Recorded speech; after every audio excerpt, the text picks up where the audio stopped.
punishing the rich, as Republicans like to say. It's about fairness. But with all the advantages that do come with an enormous income, paying a lower tax rate than regular working families should not be one of those advantages. Let's turn to independent Vermont Senator Sanders. Great to have you with us tonight, sir. One of the co-sponsors of the bill. Senator, before we get to this, I do want to ask you your reaction to Mitt Romney. I'm not concerned about poor people because we have a social safety net for them, and if it needs fixing, I'll fix it. What's your response to that? I think it's a horrendous and very ugly statement, especially coming from somebody who's worth hundreds of millions of dollars. And the reality is that poverty today is at an all-time high. We did a hearing on this in my subcommittee.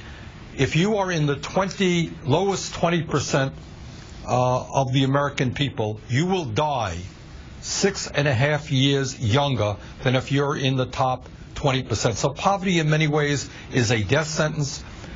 Romney and his friends want to cut Medicaid, throw children off of health insurance. They want to cut Medicare. They want to cut Social Security. And they are going to war against the poorest people in this country. I think that is an immoral,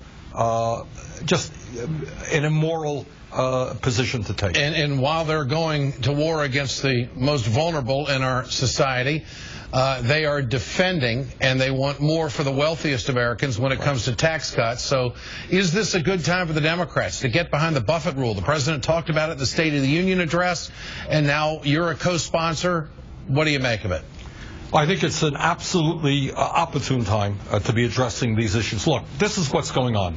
We've got a huge deficit in this country because of two unpaid wars brought about by the Bush administration, huge tax breaks for the wealthiest people in this country, and a recession. What the Republicans want to do to deal with this deficit is cut Social Security, Medicare, and Medicaid. What many of us think is that when the wealthiest people in this country today are doing phenomenally well, the gap between the very and everybody else is wider than it has ever been. The effective tax rate, i.e. real tax rate for millionaires and billionaires, is the lowest that it has been in decades, where you have 250,000 millionaires in this country are paying a lower effective tax rate than the average middle-class person. Of course it is proper. Of course it is right to ask the wealthiest people to pay more. Every survey that we've seen shows that the American people want the wealthiest Americans to pay more. Why $1 million? Why 30%? Is there rhyme and reason to those numbers? I don't think there's any magical reason for it. I think what most people perceive is that somebody making $1 million should not be paying an effective tax rate lower than ordinary people. Yeah. You got a guy like Romney, a multi-zillionaire, very, very wealthy person, paying 14% effective tax rate. Most people understand that that is wrong.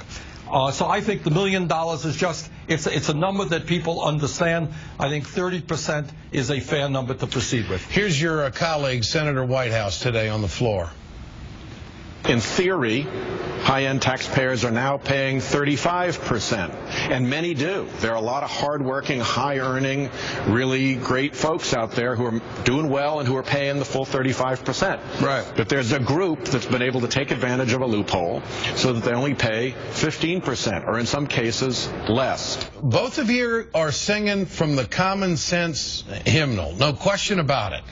Are there any Republicans that you think that might say, you know what, maybe we need to do this for the country? Or all of them in the Senate going to say, no, we're not going to do any of this? This, too, obviously is a problem, but do you think there's any Republicans that would go along with this?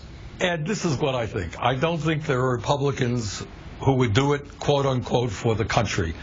They would do it and will do it when we put enough pressure on them, and when millions of people start telephoning Congress and make their position clear. I would not want to be a Republican defending a position that says not only do we think that the wealthy should not be asked to pay more, We believe the wealthy should be able to pay less while we cut programs that the middle class desperately needs. How would you like to campaign on that position? I would not. And I think it's a moral issue as much as it is anything else. That's why we put the vulture chart up quite often here on the Ed Show. Estimates would be it'd be $40 to $50 billion in revenue alone. That's a big number. The country needs it. Senator, great to have you with us tonight. Thanks for co-sponsoring that. The country needs it.